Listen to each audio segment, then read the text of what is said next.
Welcome, everyone. Today, I would like to speak about the true or mean nodes. There are two ways to measure the position of the nodal axis of the moon. One is called the true nodes, and the other one is called the mean nodes. Most students are a little confused about this and usually follow whatever their teacher says. But I'd like to use this opportunity to understand where these measurements are coming from and why choose one over the other. And I will already say that my preference is for the true nodes. So the nodes are extremely important. They are important in astrology, but especially in evolutionary astrology because they are so central to understanding the soul journey. When we unpack the soul journey, we want to understand why we're here. What is this life about? And particularly, what is this incarnation about? And so when we we measure the nodes, we try to be as accurate as possible. And this also takes into consideration past lives.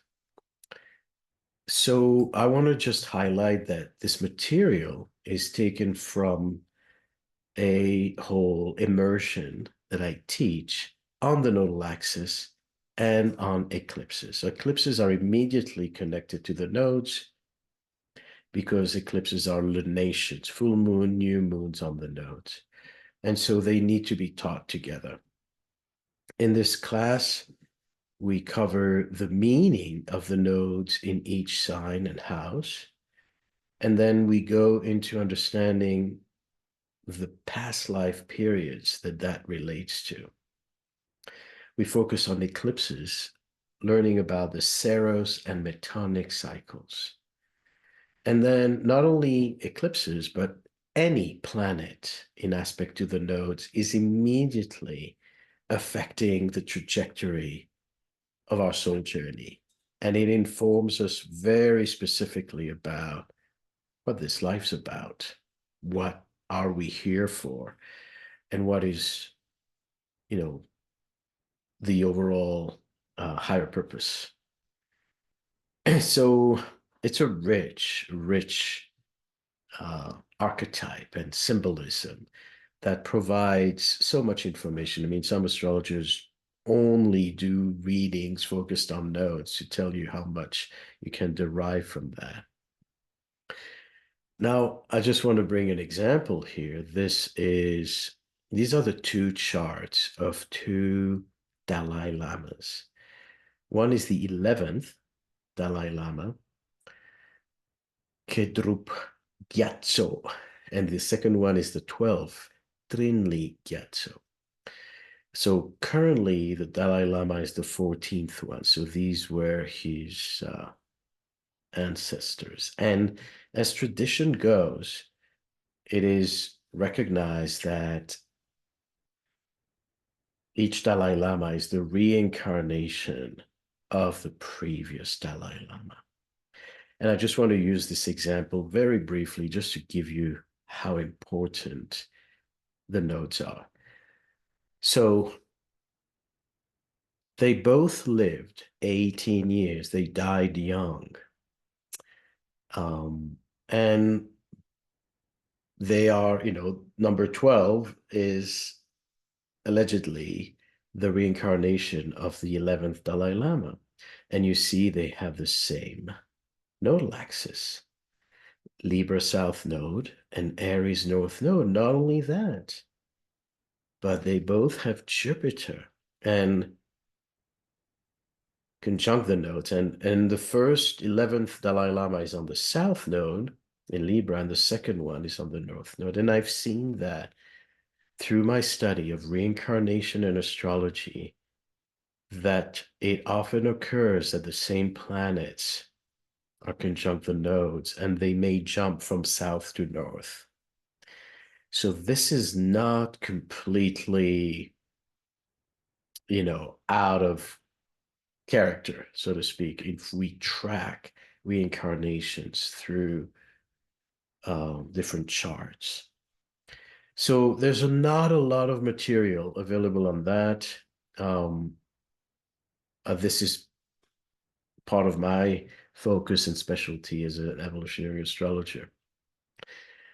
There's a lot more to look at when we see these charts, but I just wanted to highlight the most obvious thing to tell you how important this is. And obviously Jupiter on the nodes has a lot to do with teachings and philosophy and knowledge. So that's true for any Jupiter. But when it's on the nodes, that is your sole purpose.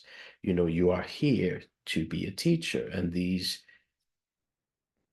two spiritual teachers are obviously embodying that Jupiter nodes quite graphically. I just want a side note that there's a lot of other things associated with Jupiter on the nodes. Not every person with Jupiter on the nodes will be a spiritual teacher. So let's look at the cycles of the nodes. A full cycle is about 18.6 years. So from one placement returning to the same placement, we experience our nodal return at 18 and a half years. That's when we finish high school. And depending on where you live in the world, whether you go then to college or whether you go traveling or whether you join the army or whether you get married, many, many different rites and rituals, but it's usually a very critical age and a rite of passage, a milestone of some sort. The reverse return, which means when the north node conjuncts the south node and the south node conjunct the north node, happens at age 9.3, 9.5. And so every 9.5 years, you either have a reverse return or a full return. The node's motion is retrograde. So that's their normal motion. They move from Taurus to Aries to Pisces and so forth. What is a solar eclipse? When a new moon is on either north or south node. And a lunar eclipse is when there's a full moon on the nodes. So let's look at this astronomically and graphically. What are the nodes? The purple circle is the path of the sun.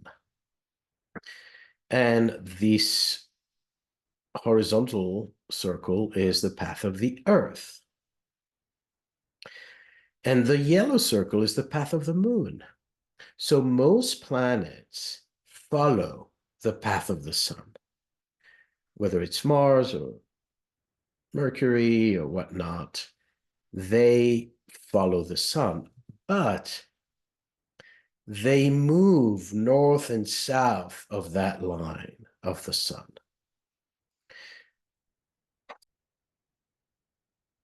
So the moon follows the path of the sun, but with a variable of 5 degrees north and south. So you see the yellow line and you see this kind of discrepancy. But they meet twice. And these intersection points between the moon path and the sun path are the nodes. So you have the north node when it's north of the equator, the celestial equator, and the south node in the exact opposite point. So these are basically, the nodes are not a planet. They're a point of meeting between the sun, the moon, and the earth energy. And this is what we refer to them as a portal, in their interpretation. There's something about the node points that refer to some access to spiritual energy. Now, how do we know where the nodes are? To know exactly where they are, we can measure that twice a month when the moon, which completes a whole cycle in a whole month, it comes at a point where it meets the ecliptic twice a month. So it's going to meet the north node, and then 2 weeks later, it's going to meet the south node. The sun could be anywhere. We're just talking about its path, not the actual sun. So when the orbits are intersecting. So you can kind of unpack this through this diagram. You see the sun is the black line, that's the sun path, and the moon goes 5 degrees north, then down, and it meets here, the sun path, and then goes 5 degrees south, and so forth. Now, when the moon is on the sun path, it means that the moon conjuncts the north node. Then when the moon is at maximum distance from the sun, it squares the nodes. When it goes back, so that's, first starting point. Then 1 week later, it's going to square. Second week later, it's going to come back to the conjunction to the other nodes. And then 1 week later, it's going to square the nodes from the southern position, 5 degrees south, and then back to conjunct the north node. And so you see here a month in the moon cycle. A month, roughly a month. It's about 29 point something days. So if we look at it over time, over a whole year, we see this undulating pattern around the sun, which obviously kind of reminds of this dragon serpentine mythology in Hindu astrology, in Jyotish. The nodes are referred to as the head of the dragon for the north node and the tail of the dragon as the south node, Rahu and Ketu. And interestingly, speaking of undulation and dragons and snakes, interesting that the symbol of the nodes is right here on the snake itself. So, mean or true nodes? The mean position is basically saying, well, these points of intersection are not planets. And how do we know where the nodes are when the moon is not right on the ecliptic? We have 2 measurements a month. How do we really measure the rest of the every day where the nodes are? And so there is a theory that developed, and I cannot tell you the historical facts, but there's a lot of debating of when it actually came to life, that says that there's an average motion that we're measuring over a year to determine what the nodal sequence will be, which means that this is a very even motion. It's an average motion. The mean nodes are an average motion. There's no perturbation. There's no change or mitigating influences. And you basically follow that mean motion over an extended period of time. The true node is a calculation that attempts to actually see where the nodes are at each moment. And that will take into consideration that it's not as evenly moving through the zodiac at the same pace the whole year. There are many variables. So let's examine that. First of all, I want to show you what, from an astrological point of view, how this all looks like in charts. So we mentioned when the moon squares the nodes, it's going to be about 5 degrees north or south. So either, the closing square or the opening square. And those of you who listened to this video in 2024, January, we're about to have a moon square the nodes. Not only that, it's going to be a new moon because the sun's going to be there as well, square the nodes. I'm going to come back to this chart because it's very important. So this means that the moon is at the maximum distance from the intersection with the sun path. And this is how we see it in this table. That's how fast the moon is. But its latitude is 4.59. And it's not 5 because there are a few degrees here, discrepancy. So about 5 degrees south, minus. Because why minus? Because it passed the south node and it's going towards the north node. Once it's going to be on the north node, it's going to be at 0 latitude. And when it's going to be in Cancer, past the north node, the second square is going to be +5. So here we see it. This is the true node measured when the moon is on that position. So when the moon is at 0 latitude, oops, it's on the north node exactly to the minute. And so this again, refers to this graphic. The moon is right on this point. 0 latitude means how far is it from the sun path.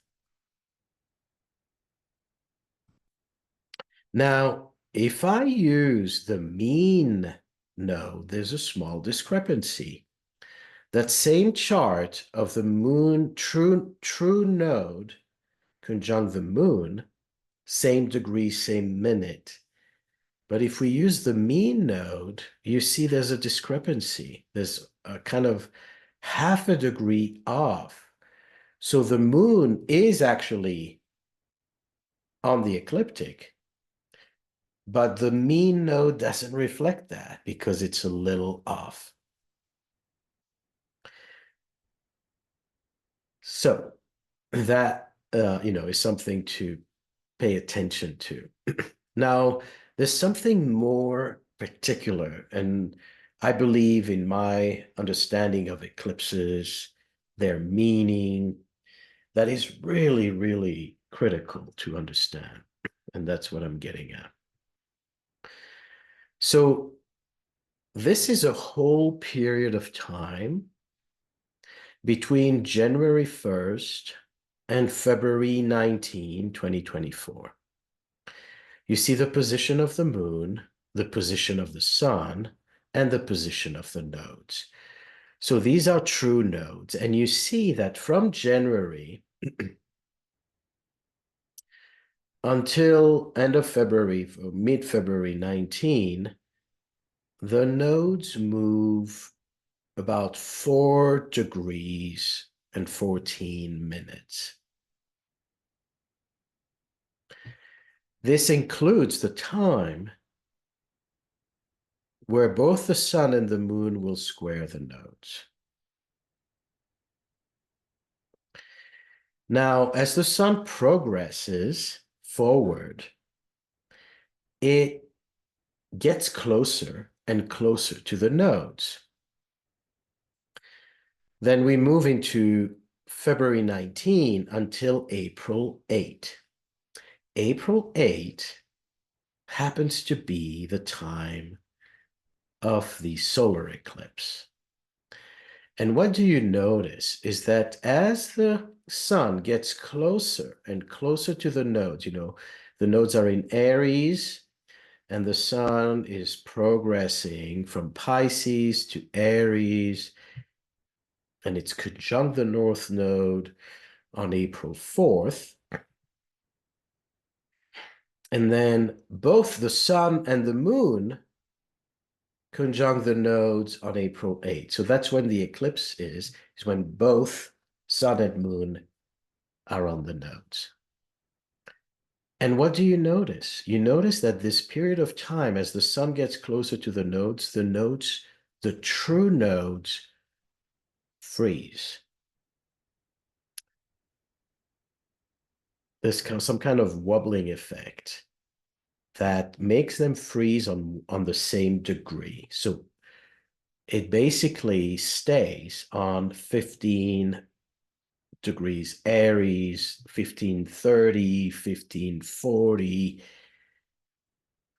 thereabout, just a few minutes on and off. And you see how, they go direct and retrograde and direct and retrograde because they keep basically stationing on that degree. And if I look at that again from a larger distance, here I'm taking a period from March 10, 2024 to April 28, 2024. And so during this period, we're going to have a lunar eclipse, a full moon on the nodes.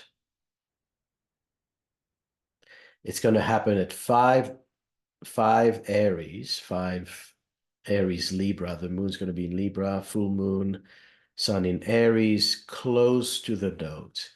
So the farther the lunation is from the node, the less total the eclipse will be. So here, the lunar eclipse happens 10 degrees away from the node, 5 Aries, 15 Aries. So this means it's not going to be a total eclipse. This lunar eclipse is not total. Then on April 4th, the sun is exactly on the degree of the North Node, that 15 Aries. The moon's not there yet, so it's not an eclipse. And then the moon joins them on the 8th at 19 Aries, 3 degrees away from the nodes. And that means the eclipse is going to be total because it's pretty close to the nodes. And by the way, this eclipse will be crossing the United States from Texas to Maine. Maybe I'll show you a graph later. Now, this whole period of time where the sun is getting close to the nodes and then conjunct, and we have 2 eclipses, then following that, the sun starts to move away. It progresses faster into Aries and then Taurus.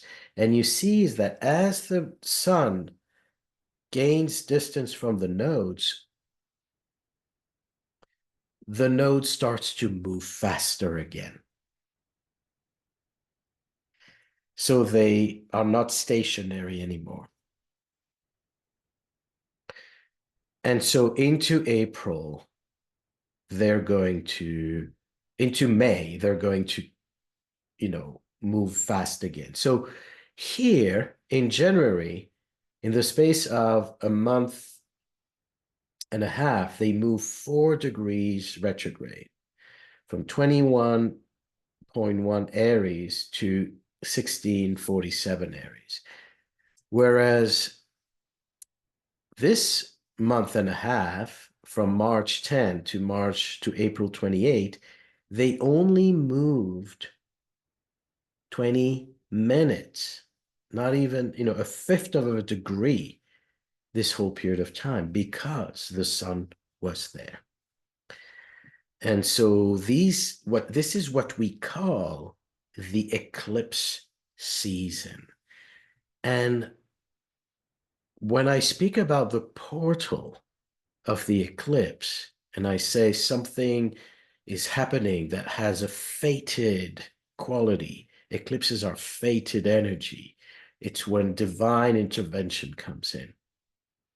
It doesn't only happen during the day of the eclipse itself, it happens during the whole season, which, as you can see, is actually a 6-week period. And that degree of the nodes, the 15 degrees Aries Libra, becomes a vibrating degree. If you have a planet there, it's going to be super important. That planet is going to be activated in very high frequencies. So you're not only looking at the degree of the eclipses, which happens to be 5 Libra for the Libra eclipse, for the lunar eclipse, or 19 Aries for the solar eclipse. You're also looking at the nodal degree 15 Aries. And that is only happening with the true nodes. If you compare this to the mean nodes, which doesn't take into consideration the perturbations, the changes of the sun coming close, it just follows the same motion. You see that during this same period of time, from March 10 to April 30th, the mean nodes move 3 degrees in 10 minutes, compared to a fifth of a degree for the true nodes. And from the period from January 1st to February 19, the mean nodes move 2 degrees 26 compared to the true nodes that move 4 degrees 14. So you see how the true nodes move much faster in January and much slower in March, April. Whereas the mean node is like an even flow that doesn't take into consideration eclipses. Why are the true nodes faster in January? Going back to this chart, we talked about eclipses when the sun and the moon are on the north node. But when the sun squares the nodes, it's called the midpoint of eclipses, right? Previous eclipses were in Libra in October 2023, and we had major events happening then. I don't need to remind you. So now, this new moon happens to be the midpoint of eclipses because the sun will be exactly square the nodes. And that is when the nodes move the fastest. So during the square to the sun, the nodes are full speed. During the conjunction to the sun, the true nodes freeze. And that's why you see this discrepancy here between the mean and the true nodes. In January, the true nodes are super fast, 4 degrees for the same period that the mean nodes only move 2 degrees. And during the eclipse time, the true nodes barely move when the mean nodes stay on the same average time. Now, um, this becomes critical when the nodes are changing signs. This is another issue that comes up between, which one should we take into consideration? The difference otherwise between the mean and the north node can be 1.5, 2 degrees difference. But when they change signs, especially if it's at a time when the sun's square and the motion is really erratic, you're going to have different ingress days. So coming up in 2025, the nodes are going to move from Aries to Pisces. The true nodes are going to move on January 11th to Pisces, whereas the mean nodes are going to move January 29. That is a good 18 days difference. And so, people born between January 11th to January 29 will have to really think hard what nodal measurement they want to use, because it's a whole different ballgame. If you're born with an Aries North Node or a Pisces North Node. Honestly, I will tell you, when the nodes or any planet are right on those 29, 0, 29 degrees, there's usually an influence of both sides. So, truth be told, if you're a 0 Aries node or a 29 Pisces node, you feel the neighboring sign influence anyway. However, there is still a greater influence of the sign that it's actually in. Are you in Canada or are you in the United States? There is a boundary there. You may feel close to Canada when you're on the border in Maine, but you're still in the States, right? So this is always the best way to measure, how it works in real life, is to test those nodes in the charts of people who have those changes and are born in these transition periods. But I want to bring to your attention the importance of the true nodes, because you cannot see those variables if you use the mean nodes. You cannot see the change of speed. You cannot understand how important the relationship between the sun and the nodes are if you're not using true nodes, and how the sun creates a whole eclipse season. So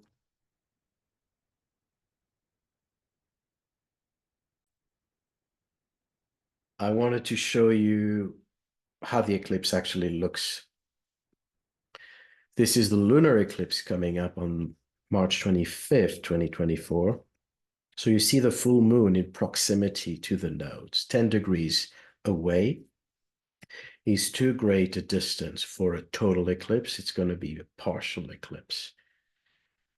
And then the solar eclipse is happening on 19 Aries, 3 degrees away from the North Node, on April 8, 2024.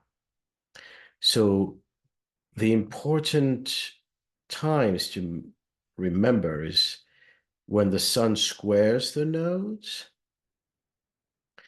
and when the sun gets closer and closer to the nodes.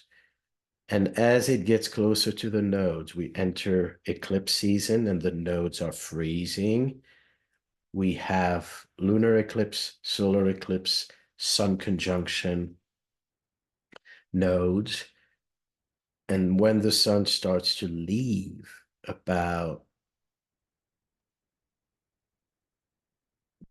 20 degrees away from the nodes start to move again and gain traction again. So, you may know that, these coming eclipses are very important for the United States because this coming up in April is this one that's going to cross from Texas to Maine, through the Midwest of the United States. And the previous one in October was on the south node. It was an eclipse on the south node that crossed from Oregon to Texas. So you have a hot spot here in Austin, Texas, where these two eclipse paths are intersecting. So this is not immediately related to true or mean node. It's just a side note since we're talking about eclipses. I would like to refer you to these two videos from David Cochran on his YouTube channel, one of them called Cosmic Cybernetics Cosmobiology YouTube channel. And he has two videos about the updates on the measurement of the true nodes. And one of his statements is that now the true node can be calculated on a daily basis based on astronomical, mathematical formulas, which I have not gotten into. But basically, what David is saying is that we are not only measuring the true nodes according to the twice monthly meeting with the moon on its nodes, like this one, moon on the south, moon on the north, but there's actually a way to calculate where the nodes are at any time.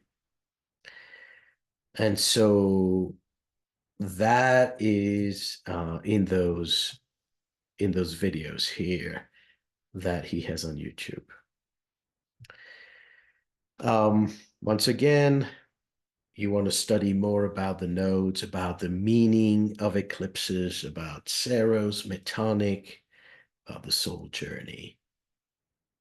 You can check my website under education, or you can email me and we'll take it from there. I'll direct you where to go. And needless to say, this is some of the deepest knowledge. It is soul knowledge. So I hope it inspires you and I hope it clarifies some confusion. Thank you for now. Until next time.